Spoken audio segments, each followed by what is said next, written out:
Ayan,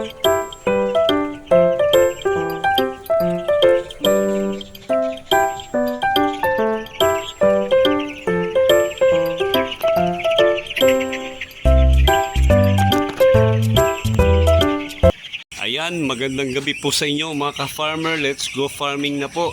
Tayo po yung magtitimbang ng ating mga alagang sisiw. Sila po yung nasa 10 days na para malaman natin kung okay ba yung pag-aalaga natin sa kanila, para malaman din natin kung kailan tayo pwedeng mag-harvest. Kasi may chart naman po sinusundan yan kung ilan ang dapat maigay ng inyong mga sisiw from day 1 hanggang sa ma-harvest sila. Ay po magtimbang mas mga ilang piraso.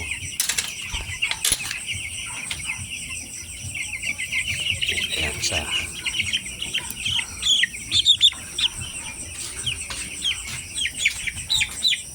ba 290 grams.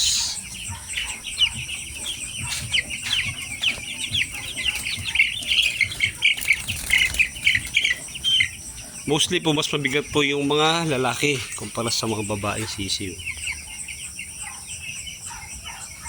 306 grams.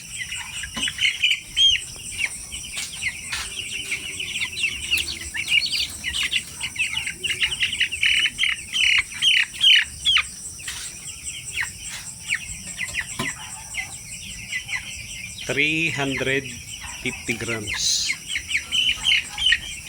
Hindi po yung nagkakalayo-layo yung timbang nila.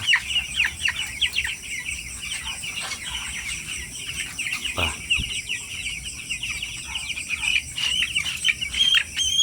Ito babae. 306 grams.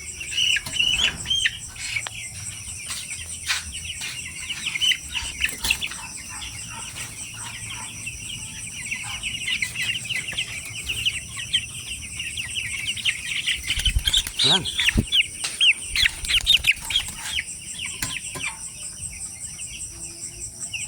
$312 grams.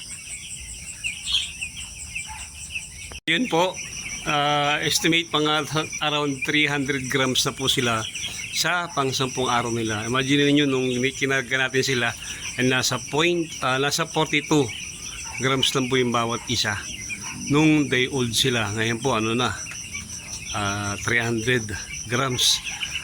In-expect ko po mga 15 days nasa kalahating kilo na po yung mga yan. Pag ganun po, pag na-reach nila yung half kilo pagdating ng 15 days, maganda po yun. 26 days, 27 day, pwede na po tayong mag-harvest. Tsaka mas maliit po o mababa, mas kaunti po yung kanilang nakonsumong feeds. Ito po, estimate ko nasa nasa 2.5 sack na po ng chick booster ang kanilang nakain. Baka po pagdating ng mga 15 days yan, sakto yan. Mga 3 hanggang 4 na sako ng chick booster po o crumble yung kanilang naubos. Yung, kasi po naghahalo na po ako ng starter. Pinapa ko na po sa kanila, pinapatikim-tikim ko na para pagdating po ng paglipat ko ng from chick booster to starter, hindi sila mabaguhan. Saka kumbaga para mas mapamilyar sa kanila, kasi mas medyo buo-buo po yung, kumbaga mas magaspang po yung starter kumpara sa chick booster. Chick booster po kasi talagang pinong-pino siya, yung pong starter ay nasa crumble form. Ayan po, maraming salamat po sa mga subscriber natin, mga bagong subscriber. Meron nga pala po kong inaanak na nasa Lucena, dito rin po sa Lucena, na plano rin mag-alaga ng 45 days. Nag-subscribe po kanina yung aking po inaanak na si Grace. Ang asawa po niya ay si Vincent. Yan, mga negosyante po yung mga batang yan. Yan po yung mga inaanak ko sa kasal.